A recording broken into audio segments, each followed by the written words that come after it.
2025 শুরু হয়ে গেল। A dawn of a new year and dawn of Bengali cuisine মানে উষা।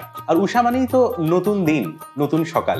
আমি রয়েছি উষা দ্য ডন অফ বেঙ্গলি কুইজিনে, যেটা লোকেটেড অ্যাট পূর্ণদাস রোড, যেখানে বাঙালি খাবার একটু অন্যভাবে, অথেন্টিক বাঙালি খাবার একদম চেখে দেখার মতো। কিচেন টেলসে আমি অরিজিৎ, আজ রয়েছি উষা দ্য ডন অফ বেঙ্গলি কুইজিনে। নতুন বছর মানে নতুন কিছু আবার নতুনভাবে চেখে দেখা, মানে পুরনো স্বাদকে নতুনভাবে চেখে দেখা। এবং আমি রয়েছি উষা দ্য ডন অফ বেঙ্গলি কুইজিনে। এখানে আমার সঙ্গে এই মুহূর্তে রয়েছেন এখানকার জিএম মিস্টার দীপাঞ্জন ঘোষ। প্রথমেই আপনাকে নতুন বছরের শুভেচ্ছা, এবং নতুন বছরের সঙ্গেই উষারও একটা বলা যেতে পারে একটা নতুন জার্নি, যেটা কিছুদিন আগেই শুরু হয়েছে কলকাতা শহরে। কিন্তু উষার একটা গল্প রয়েছে, একটা হিস্ট্রি রয়েছে। কলকাতাতে নতুন, কিন্তু উষাকে যদি আমরা একটু ফিরে দেখি আপনার চোখ দিয়ে, কিভাবে শুরু হয়েছিল? অলমোস্ট 47 years ব্যাক শিলিগুড়িতে স্টার্ট হয়েছিল। It started at the Pice Hotel.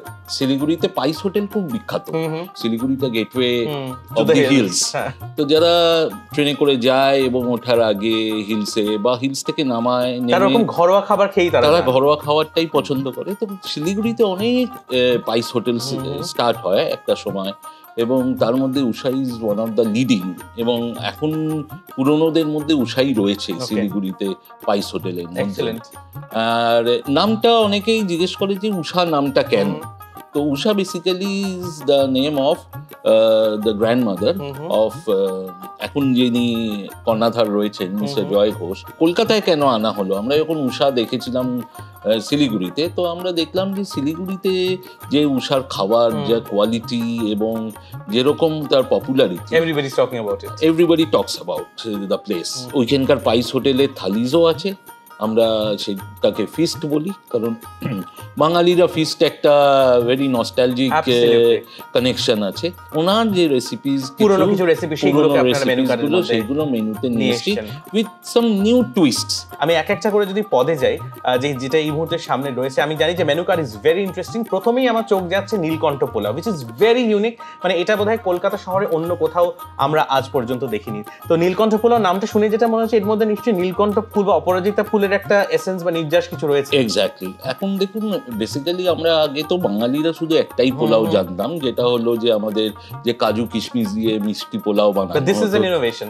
তো তারপরে কি হলো, তারপরে আস্তে আস্তে বাসন্তী পোলাও এলো।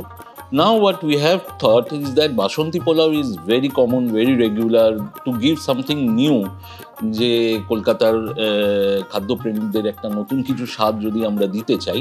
আমি যেটা সামনে দেখতে পাচ্ছি প্রেসার কুকারে, যেটা হচ্ছে একদম রোববারে মাংসের ঝোল। মাংসটা অলরেডি প্লেটেড রয়েছে এবং প্রেসার কুকারে, কারণ আমরা জানি যে রোববারে প্রেসার কুকারে সিটি বাজলে একদম মনটা মাংস করে। Absolutely Sunday without mutton curry is just impossible. এবং এর সঙ্গে কাঁকড়া এবং কলমি শাকের একটা দারুণ কম্বিনেশন। আমি এই পদটার নাম জানবো। এটা হলো মাখন মরিচ কাঁকড়া উইথ কুরকুরে কলমি। আচ্ছা, কুরকুরে কলমি শাকটা একদম বেঙ্গলস ফেভারিট বলা যেতে পারে। রাইট। আমরা এইখানটাও অনেকটা রিসার্চ করেছি যে কিছু শাক আইটেম আমরা আমাদের মেনু কার্ডে রেখেছি, যেমন কলমি শাক রেখেছি, থানকুনি পাতা রেখেছি, ঢেঁকির শাক রেখেছি, যে মানে যেসব একদম বাঙালি কিচেনে বহু বছর ধরে ইউজ হতো। কিন্তু এখন কি হয়েছে, সময়ের অভাবে ওই যে শাকটাকে বেছে ধুয়ে তারপরে করার মতন সময় এখন নেই। আর এই প্রজন্ম অ্যাকচুয়ালি শাকটাকে ঠিক মতন ভাবে চিনতে পারেনি। অ্যাবসলিউটলি। আমি যদি পাটিসাপটার মতো যে প্রিপারেশন যেটা দেখতে লাগছে, হয়তো এটা পাটিসাপটা কি পাটিসাপটা নয়, এটা পাটিসাপটা। বাট আমরা ওই যে পাটিসাপটা বলতেই যেরকম নারকোল বা ক্ষীরের পুর দেওয়া মিষ্টি পাটিসাপটা, এটা হলো মাশরুম দিয়ে করা। আচ্ছা, মাশরুম দিয়ে পাটিসাপটার একটা ইউনিক কম্বিনেশন। এবং যে চিকেনের প্রিপারেশনটা দেখছি, এই চিকেনের প্রিপারেশনটার নাম জানো? এটা হলো মরিচ দিয়ে, জিরে মরিচ দিয়ে রোস্ট চিকেন। জিরে মরিচ দিয়ে রোস্ট চিকেন আমরা দেখতেই পাচ্ছি। মানে winter is the season of roast. এবং যদি বাঙালি খাবারের মধ্যে যদি আমরা একটা রোস্টের ভ্যারাইটি চাই, Usha is the place to be definitely. এবং সবশেষে যদি মিষ্টি মুখের কথা বলি, যে ডেজার্টটা সামনে রয়েছে, এই ডেজার্টটা সম্পর্কে জানবো। আমরা আরেকটা জিনিস নিয়ে খুব রিসার্চ করেছি in our menu, that is the only cheese which is available in Bengal and nowhere in the world, সেই ব্যান্ডেল চিজ দিয়ে। এক্সেলেন্ট। মানে সেটা তো একদম মানে বাংলার একটা ঐতিহ্য। এবং এইটা মানে অনেক অনেক বছরের পুরনো একটা চিজ, যেটা পর্তুগিজরা বেসিক্যালি চন্দননগর এবং ব্যান্ডেল এরিয়ায় খুব প্রসিদ্ধ করেছিল। আমরা সেই চিজটাকে নিয়ে এসেছি। আমরা এই সরভাজাটা আর ভ্যানিলা আইসক্রিমের মধ্যে সেই চিজটাকে দিয়েছি, so that vanilla ice cream, cheese it a little sweet and salty taste, আর তার সাথে সরভাজাটা মিক্স করে খেলে অনবদ্য একটা টেস্ট দিচ্ছে। বিউটিফুল। যে উষার খাবার গোটা শিলিগুড়ি জয় করেছে এবং জয় করছে কলকাতার মানুষের মন, আর সেটা এই মুহূর্তে সামনে রয়েছে। অনেক কিছুই রয়েছিল, কিন্তু তার মধ্যে যেটা বেছে নিলাম অ্যাজ অফ নাও সেটা হচ্ছে প্রথম পাটিসাপটা দিয়ে আমি ট্রাই করতে চাই। এটা এমন একটা পদ যেটা হাতে করে খেলেই বোধহয় তার স্বাদটা বাড়ে। আমরা পাটিসাপটা অনেক ভার্সন খেয়েছি, মাছের পাটিসাপটাও খেয়েছি, কিন্তু মাশরুম পাটিসাপটার একটা অন্যরকম কিন্তু স্বাদ আছে।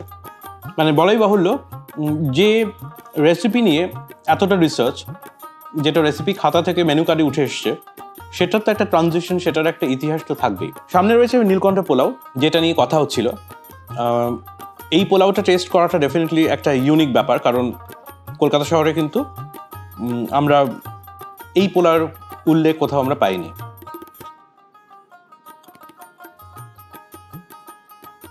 Perfectly flavored, deliciously taste, and you have to try it out. আর বাকি রইল মাংস, মানে যেটা রবিবারের একদম সিগনেচার ডিশ যাকে আমরা বলি আর কি, যেটা ছাড়া যে কোনো রবিবারে impossible. Tender mutton cooked in light gravy. More of the food, it's a story on your plate. And what is important, you look back to your tradition, relish every bit of it, and be at Usha, the dawn of Bengali cuisine.